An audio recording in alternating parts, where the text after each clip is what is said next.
Existe uma tendência dos crentes evitarem falar sobre demônios, pois temem ser rotulados como fanáticos ou tolos. Há uma inclinação dos crentes em se voltarem para as escrituras de proteção, esperança e misericórdia, mas ignoram passagens como Tiago 2, versículo 19, que diz: Tu crês que há um só Deus, fazes bem. Também os demônios o creem e estremecem. O mundo espiritual é tão real quanto a tela diante de você.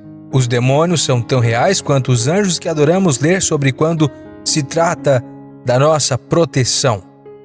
Não devemos temer ou ter medo dos demônios, pois temos poder e proteção através do sangue de Jesus Cristo.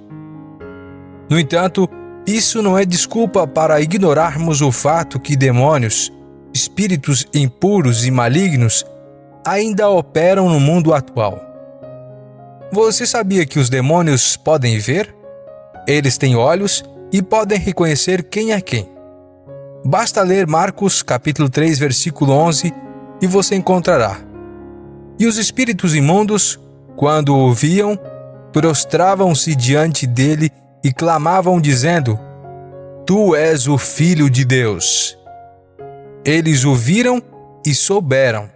Além disso, os demônios podem ensinar, embora de forma falsa, mas ainda podem possuir uma pessoa para ensinar heresias. Basta ler 1 Timóteo 4, versículo 1. Mas o Espírito expressamente diz que nos últimos tempos apostatarão alguns da fé, dando ouvidos a espíritos enganadores e a doutrina de demônios. Perceba que diz doutrinas de demônios. Estou destacando tudo isso para que as escamas caiam dos seus olhos e você perceba contra quem e contra o que estamos lutando. Você sabe o que é perigoso para um cristão? Se houvesse um grande sinal de advertência em um caminho chamado cristianismo, você sabe o que esse sinal diria em letras maiúsculas e em negrito? Cuidado, condutor! Não siga nesta jornada sem conhecimento suficiente. Você vê, há sérias consequências em ter falta de conhecimento.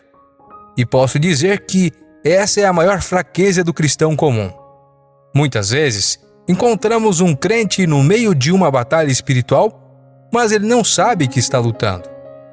Ele está sendo atacado por todos os lados.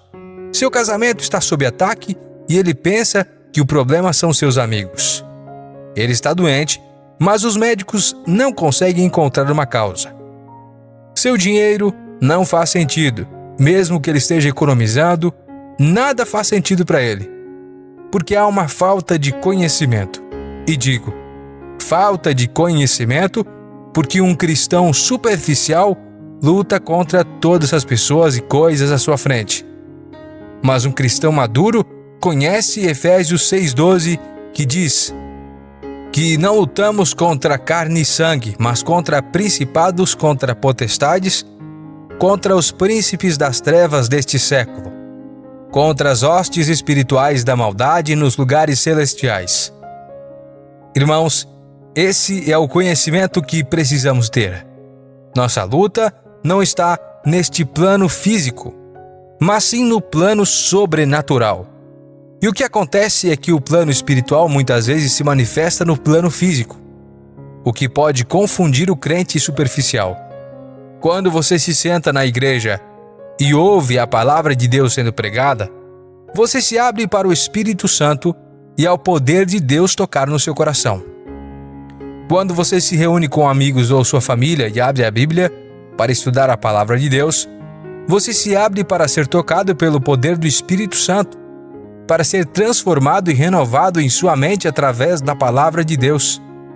Até mesmo quando você adora, você cria uma atmosfera em que convida a presença de Deus e, assim, abre seu espírito para ser tocado por Deus. Mas o que acontece quando você faz o oposto?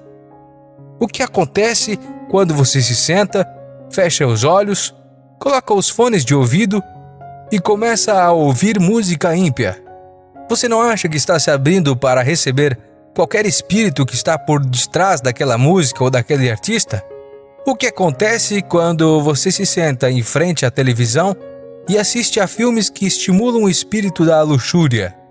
Você não acha que está abrindo seu espírito para receber um espírito luxurioso ou pelo menos pensamentos luxuriosos?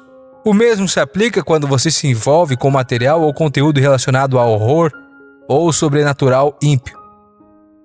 Você não está se abrindo para receber o espírito do medo?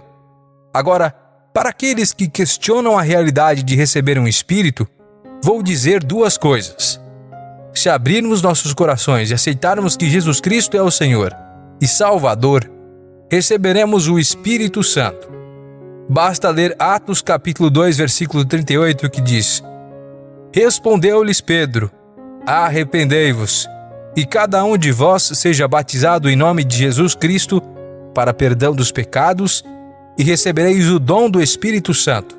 Então, se podemos abrir nossos corações para o Senhor e receber o Espírito Santo, por que você acha que pode se abrir para coisas ímpias e não correr o risco de receber um espírito ímpio?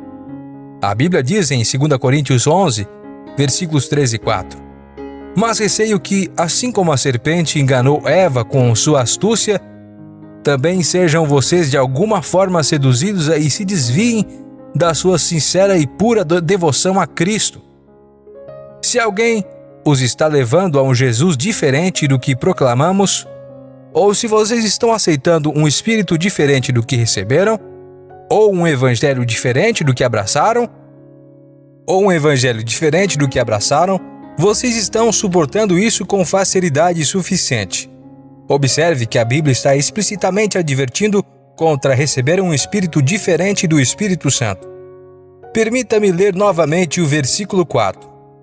Se alguém os está levando a um Jesus diferente do que proclamamos, ou se vocês estão aceitando um espírito diferente do que receberam, ou um evangelho diferente do que abraçaram, vocês estão suportando isso com facilidade suficiente. Precisamos tomar muito cuidado com o que permitimos entrar em nossas vidas, com o que permitimos tocar nossos corações e influenciar nossos pensamentos. Não podemos ser ingênuos e achar que tudo está bem, que podemos nos envolver com qualquer coisa e que não terá efeito sobre nós. O apóstolo Paulo nos exorta em Efésios capítulo 5, versículos 15 e 16.